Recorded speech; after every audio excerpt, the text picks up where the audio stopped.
fell.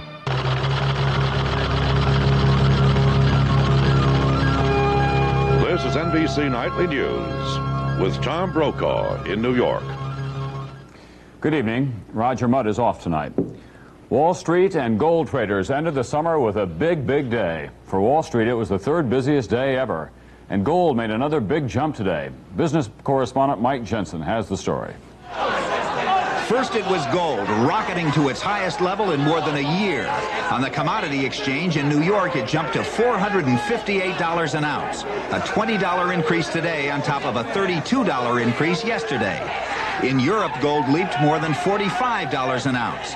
As recently as June, gold was selling for less than $300.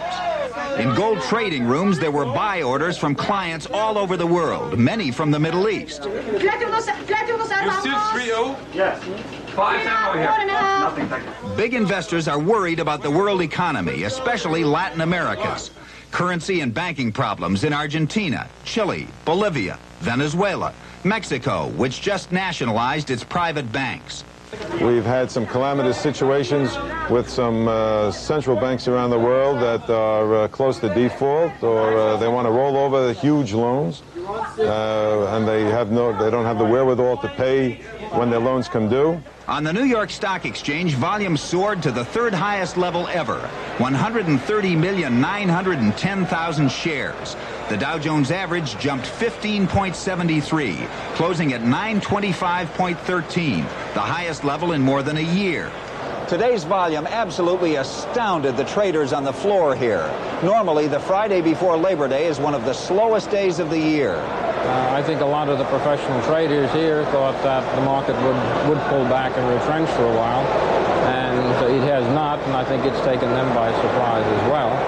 Brokers said the big institutional customers, banks, insurance companies, pension funds were jumping in today.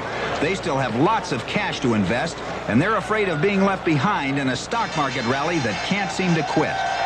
Mike Jensen, NBC News, New York. And the unemployment figures came out today, 9.8%. That's unchanged.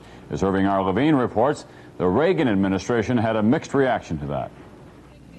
An administration reaction came from Treasury Secretary Reagan, who was pleased the unemployment rate did not climb to 10%, as some economists had predicted. But obviously it's regrettable on this Labor Day weekend that unemployment in the United States is so high. AFL-CIO President Lane Kirkland said the 9.8% unemployment rate doesn't tell the whole story. To get a true picture, you ought to add in the number of people who are working part-time because they can't find full-time jobs, but who want full-time jobs. The government reported 10,800,000 Americans out of work in August, the same number as in July. But 130,000 factory workers lost their jobs last month, particularly in the auto industry, where the unemployment rate climbed from 15.9% to 20.8%. The highest unemployment rate, 51.6%, was among black teenagers. Every time you go fill out an application, they say, we're going to call you back, and they never do. As for the outlook, I see no early turnaround. We're hopeful that it won't reach 10%. On one point, there is general agreement. No significant improvement in the unemployment picture is anywhere in sight. Irving R. Levine, NBC News, Washington. And the final 10 days of August were just one more disaster for the American automobile business. GM sales were off more than 31.5%. Ford down 27%. And Chrysler, the biggest beating, off nearly 42.5% from a comparable period a year ago. In Mexico today, the peso crisis raged on, with the people who run the banks attacking the government for nationalizing those banks.